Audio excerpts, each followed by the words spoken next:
course, a profit warning coming through and just giving an indication to the market that there's been a combination of factors that is going to result in a loss for the financial year 2011.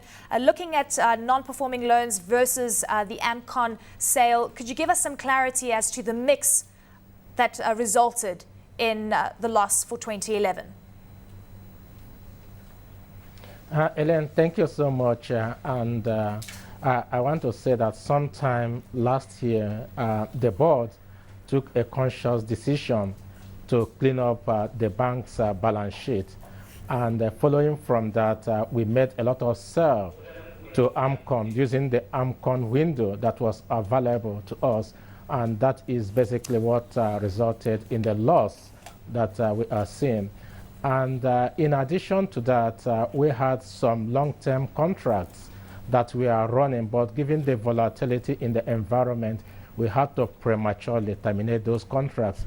And that is basically what resulted in the loss that you are seeing. Well, let's just go through some of the numbers for the 9 months that we saw last year, the results that have already been released, because we saw profits before impairments sitting at 20 billion naira. We know that impairments came through also during that period, sitting at around 9 billion naira. Again, there's been quite a lot of speculation as to what the non-performing loans mix looks like relative to the AMCON sales as well. Would you be able to give us tangible figures that we could look at? Okay, still going back to the numbers, it is important that I don't mention the names of the customers, but it was quite significant, the losses that we took from the sale to AMCON. But the most significant among that sale and write-off was the Xenon transaction, which affected so many banks as well. The bank took a substantial haircut from that, and the number we are looking at is probably in the neighborhood of about 15 billion naira. With regards to the non-performing loans as well that we saw last year, did we see an increase in non-performing loans relative to the numbers that we saw in the first 9 months of 2011?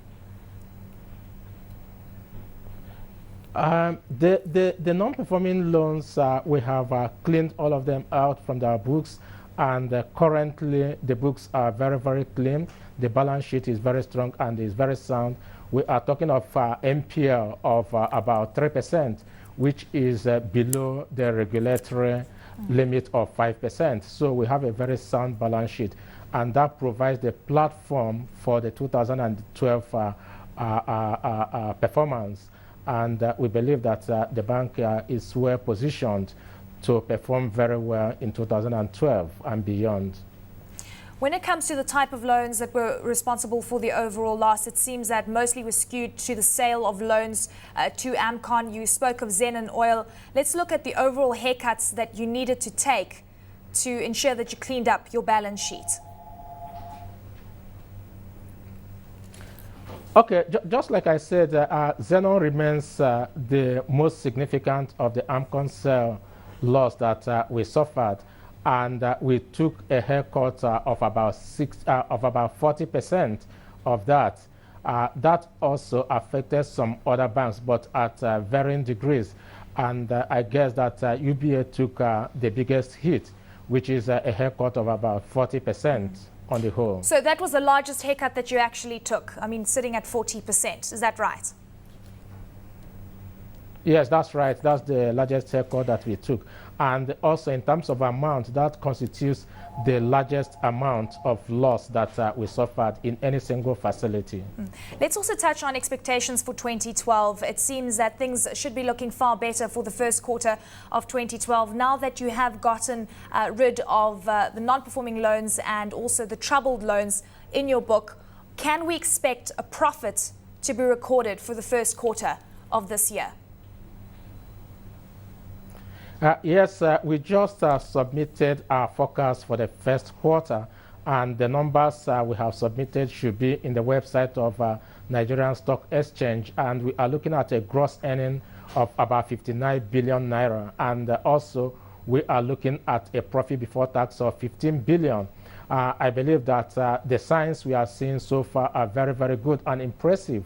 The balance sheet is very, very strong and very clean. We have a new management we have restructured, we have treasury that is now directly under the portfolio of the newly appointed Deputy Managing Director. We have 7 executive directors, of which 5 of them are facing the market and only 2 are supporting. So we have more people that are facing the market.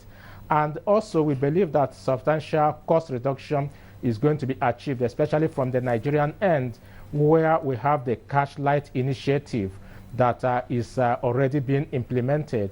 Also, we believe that the African countries are going to start contributing significantly with effect from this particular year. So far, we are seeing very positive signs from that. Yeah, Mr. Oduoza, I mean, you mentioned that other African countries are going to start contributing significantly. Of course, we know that some of your branches in various countries across the continent have been troubled. How have you turned these around, and what kind of numbers are you expecting from the weakest branches? Okay, I can tell you that of the 18 countries where we operate, apart from Nigeria, that about 14 of them have started showing profit. And the other 4 are basically very new offices. We have made some management changes. And also, looking at our African strategy, it is in 2 phases. One is that's the pre-operating, the investment stage, where we did a lot of capital investment and putting out the footprints. We have finished that particular phase. We are now at the consolidation stage. And at this consolidation phase, we have made some changes. We have appointed very strong people to drive the businesses in Africa. We have a managing director that is driving the business in Africa, and we have a deputy managing director. And these are people with very strong and proven track records. They've been around for a while, and they are very, very good. They have achieved some turnaround in various countries where they operated before eventually we appointed them to these positions. So we believe that we are going to see more coming from Africa. At present, Africa is contributing about 17% in terms of the deposits and in terms of the assets and earnings. We will see that move to between 20 and 25% in this particular year. Mr. Oduoza, we have to leave it there. Thank you so very much for joining us.